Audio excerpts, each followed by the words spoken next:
What's up guys, welcome back to our YouTube channel. तो ये कहानी आपने अक्सर सुनी होगी कि अगर आपने रॉयल एनफील्ड की बुलेट खरीदने के बजाय उसका स्टॉक खरीद लिया होता तो शायद आप अपनी गर्लफ्रेंड को, अपनी वाइफ को जिस बुलेट पे आज घुमा रहे हो उसकी जगह आप उसको रोल्स रॉयस में घुमा पाते।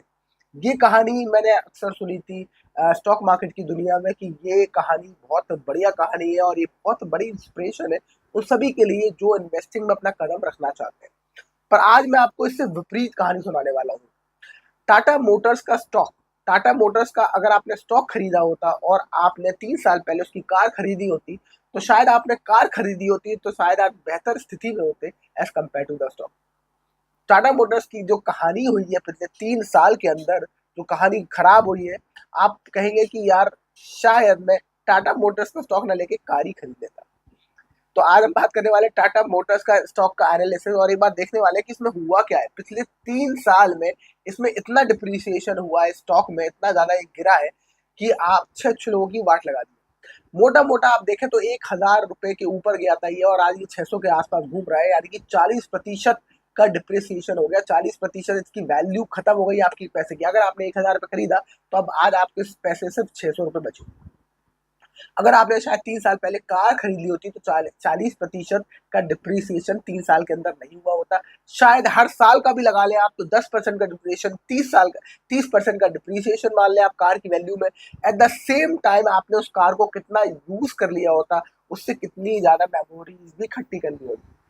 तो ये कहानी है कि जब आप कहानी एक तरफ की सुनते हो ना कि काश मैंने रॉयल एनफील्ड बुलेट ना खरीद के शेयर खरीद लिया होता, ऐसा भी होता है कि बहुत सारी कंपनीज में कहानी जस्ट ऑपोजिट होती है।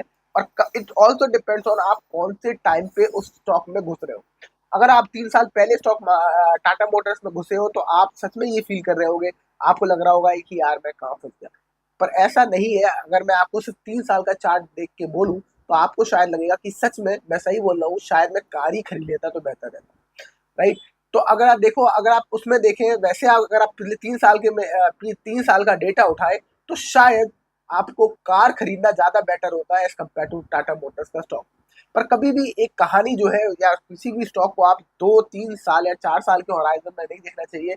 इसको आपको देखना चाहिए लॉन्ग टर्म में, 10 साल, 15 साल, डेकेड्स में देखें आप तो ज्यादा बेटर है। चलते हैं और देखते हैं कहानी हुई क्या टाटा मोटर्स की।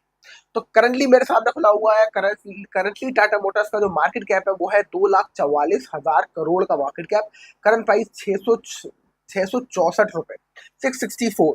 स्टॉक का प्राइस टू अर्निंग रेशियो 11, यानी कि 11 का पी हो गया, यानी कि स्टॉक अब काफी सस्ती टेरिटरी में घूम रहा है।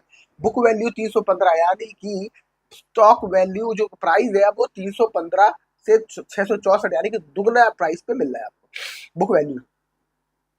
अगर इसकी आरओसी और आरओई देखें तो बहुत ज्यादा बुरे नहीं है। 20% आरओसी है, 20 आरओई देखें 28.1%, मतलब कि रिटर्न और इक्विटी 28% का अभी भी दे रहा है आपको ये। ठीक है। फेस वैल्यू इसकी 2 है। चलते आगे और एक बार इसको चार्ट के देख लें। जो हम बोल रहे थे, आज बात कर रहे थे चार्ट की, बात करें तो पिछले 10 साल में इसने अच्छी अच्छी वाट लगा दी। आप अगर 10 साल का देखें तो 10 साल में तो इसने अच्छा खासा वैसे रिटर्न दिया है। 500 ये ऐसे भागता हुआ देखें हम 15 अगस्त से देखते हैं, 15 अगस्त 2015 से देखते हैं तो 355 रुपए का था। राइट। और उसके बाद ये 1,000 रुपए का पहुंचा 2024 में, अगस्त 2024। 1,000 रुपए का पहुंचा, यानी कि तकरीबन 3 गुना हो गया था। वहां से गिर के ये अभी 600 पे आ गया। तकरीबन अपने 2015 के उस प्राइस से दुगने प्राइस पे खड़ा हुआ है आज भी 600 रुपए के आसपास, यानी कि 10 साल में आपका पैसा दुगना हुआ। इंडेक्स ने आपका इससे पैसा ज्यादा कर दिया, यानी कि आप अगर शायद आप स्टॉक मार्केट के इंडेक्स में पैसा लगाते, निफ्टी में पैसा लगाते तो आपको इससे ज्यादा रिटर्न मिल सकते थे। तो खैर ये तो है ही कहानी। पर इट ऑल्सो डिपेंड्स कि कई बार मार्केट में शेयर नीचे गया, कई बार ऊपर गया। अगर आप सब तब घुस जाते हो ज्यादा फायदा होता। अब आप देखो अगर, तो ये 74 रुपए भी गया था 2020 में, कोविड में 74 रुपए पे गया था। अगर आपने 74 रुपए पे खरीद लिया होता तो आज 6 गुना हो गया होता पैसा, क्योंकि 664 पे है। राइट। तो 74 रुपए पे खरीदा होता तो आपका पैसा अभी कितना हो गया, 6 गुना हो गया। तो ऐसा नहीं है, it's all about the timing. अगर आपने 3 साल पहले इन्वेस्ट किया है तो आप लॉस में दिख रहे होगे और 60-40% आपका पैसा एरोड हो गया होगा।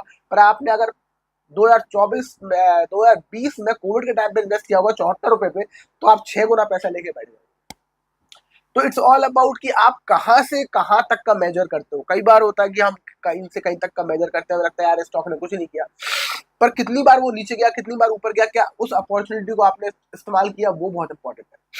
आगे चलते हैं, प्रोज देखते हैं। तो प्रोज तो कंपनी की ज्यादा अच्छी दिख रही है। कंपनी ने डेट रिड्यूस कर दिया, गुड प्रॉफिट ग्रोथ दे रहा है 37% की, ट्रैक रिकॉर्ड भी बहुत बढ़िया है, ROE 29.8% का दिखा रहा है उसमें 3 साल का। तो ये ट्रैक रिकॉर्ड तो इसका दिख रहा है बढ़िया। अब इसका हम अगर क्वार्टरली रिजल्ट्स ना देख के ईयरली देखेंगे, profit and loss, profit and loss देखें हम इसका, तो ऑपरेटिंग प्रॉफिट 2014 में 34 करोड़ के आसपास है, और अभी ये 51,000 करोड़ पे है। तो ऑलमोस्ट 10 साल में इसने अपना प्रॉफिट ये डबल करने की उस पे है। तो 10 साल में ये अपना प्रॉफिट डबल कर रहा है। उस हिसाब से 34,000 करोड़ पे 2014 में, और अभी है ये 51,000 करोड़ पे। तो मोटा मोटा डबल करने के, वो डबल कर रहे हैं, वहां तक पहुंच रहे हैं। एक बार कैश फ्लो देख लेंगे तो और ज्यादा अंदाजा हो जाएगा इसका। कैश फ्लो और देख ले, कैश फ्लो में इसमें भाई दो कैश फ्लो भी डबल हो गया। 36,000 करोड़ का कैश फ्लो था 2014 में, और अब 63,000 का कैश फ्लो है, यानी कि almost almost double cash flow पे कंपनी खड़ी है। 63,000 करोड़ का पॉजिटिव कैश फ्लो। अब 63,000, ये मैं लिख लेता हूँ इस जगह,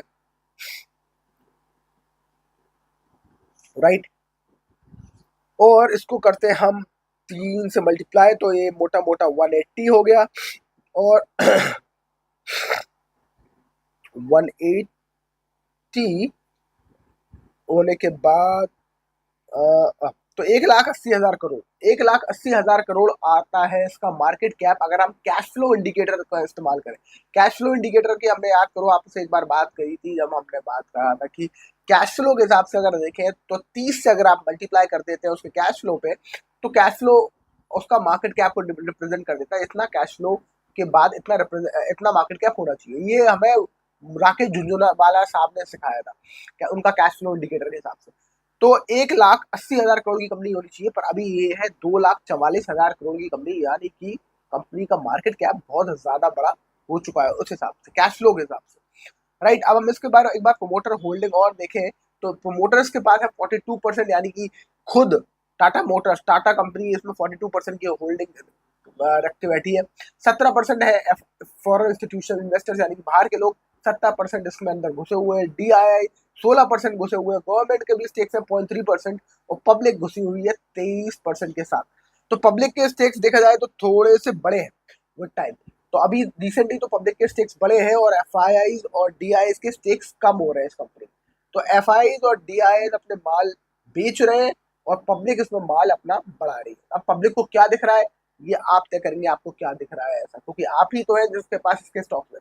मेरे पास भी टाटा मोटर्स का स्टॉक है, पर मैं इसमें अक्सर ज्यादा कोशिश ये करता हूँ कि मैं इसमें स्विंग ट्रेड करूँ, क्योंकि मुझे पता है कि बड़ी मार्केट कैप कंपनी है, एक बड़ा मार्केट है इसका, एक बड़ी जाइंट कंपनी है, तो इसकी जो दौड़ है वो लगाना थोड़ी सी स्लो ही रहेगी।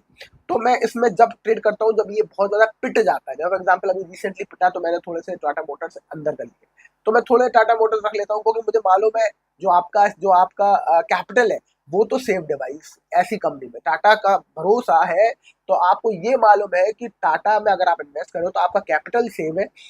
आज नहीं तो कल ही कंपनी रिकवर कर जाएगी, जब रिकवर कर जाएगी तो मैं इसको बेच भी दूंगा, क्योंकि मुझे इसमें बहुत ज्यादा अपसाइड की उम्मीद नहीं है, बिकॉज कंपनी का मार्केट कैप ऑलरेडी बहुत बड़ा हो चुका है। कैश फ्लो के हिसाब से भी मार्केट कैप बहुत ज्यादा है, 2 लाख करोड़ के आसपास की कंपनी बन गई है, एक लार्ज कैप कंपनी है। तो मैं इसमें घुसना पसंद नहीं करूंगा। बाकी आपका क्या डिसीजन है इसमें, आप फंसे हुए हो तो किस प्राइस में फंसे हुए, और आप इसमें स्विंग ट्रेड करके यानी कि प्रॉफिट करते ही निकलोगे, या फिर आप इसको बहुत लॉन्ग टर्म के लिए होल्ड करके बैठे हो। अपना डिसीजन जरूर बताया, and I will see you in the next video. Thank you so much for watching, bye bye.